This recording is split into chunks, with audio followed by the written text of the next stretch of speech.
ભચાઉ શહેરમાં ઓવરલોડ વાહનોના પાપે વેપારી યુવાન ગણેશભાઈ આહિરના મોત બાદ જનાક્રોશ ચરમસીમાએ છે। કોંગ્રેસ દ્વારા તંત્રને શહેર મધ્યેથી પસાર થતા 70 ટનના મોતના ડમ્પરો બંધ કરવા માટે 30 ડિસેમ્બર સુધીનું અલ્ટિમેટમ આપવામાં આવ્યું હતું। આજે તે ડેડલાઇન પૂરી થવા છતાં તંત્ર દ્વારા કોઈ નક્કર પગલાં ન લેવાતા શહેર કોંગ્રેસ પ્રમુખ મંજીભાઈ રાઠોડની આગેવાનીમાં કોંગ્રેસના કાર્યકરોએ ભચાઉ પ્રાંત કચેરી ખાતે શાંતિપૂર્ણ પ્રતિક ઉપવાસ શરૂ કર્યા છે। કોંગ્રેસની સ્પષ્ટ માંગ છે કે જ્યાં સુધી ઓવરલોડ વાહનોનો રૂટ બદલવામાં નહીં આવે અને લોકોની સુરક્ષા સુનિશ્ચિત નહીં થાય ત્યાં સુધી આ લડત ચાલુ રહેશે। તંત્રની ઉદાસીનતા સામે હવે આંદોલન વધુ વેગ પકડે તેવા એંધાણ છે।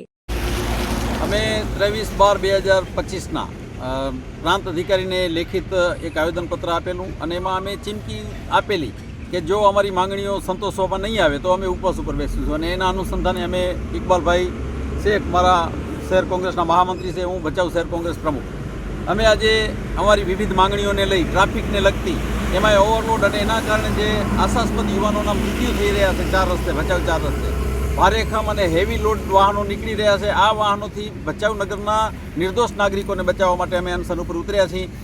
અમને કોઈ મંજૂરી આપી નહીં, અમે માંગણી કરેલી મંજૂરીની તો મંજૂરી ના આપી, એમ કીધું કે તમે જાહેરનામાનું ભંગ કરો છો। એટલા માટે અમે અમારા તમામ કોંગ્રેસના આગેવાનો કાર્યકરોને ના પાડી કે ઉપવાસ આંદોલન અમે માત્ર 2 જણા મંત્રી અને પ્રમુખ અમે 2 જ કરીશું, કારણ કે જાહેરનામાનું ભંગ ન થાય।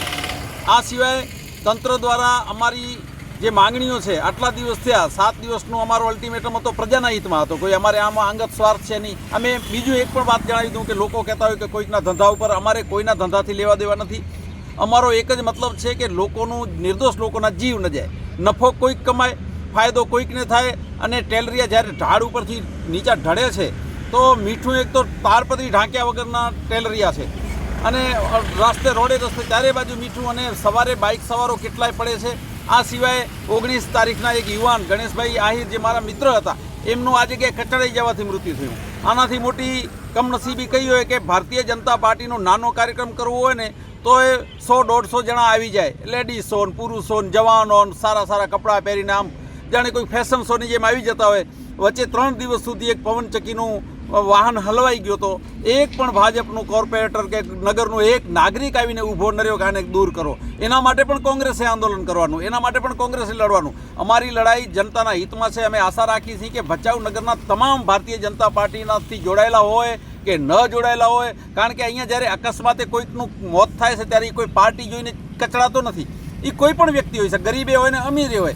અમીર તો લગભગ 4 વ્હીલરમાં ફરતા હોય છે એટલે એની બાજુમાં તો ટેલરીઓ નથી જતો, પણ નાના માણસો છે જે ગરીબો, અને એટલે એના માટે મોટો ખતરો છે।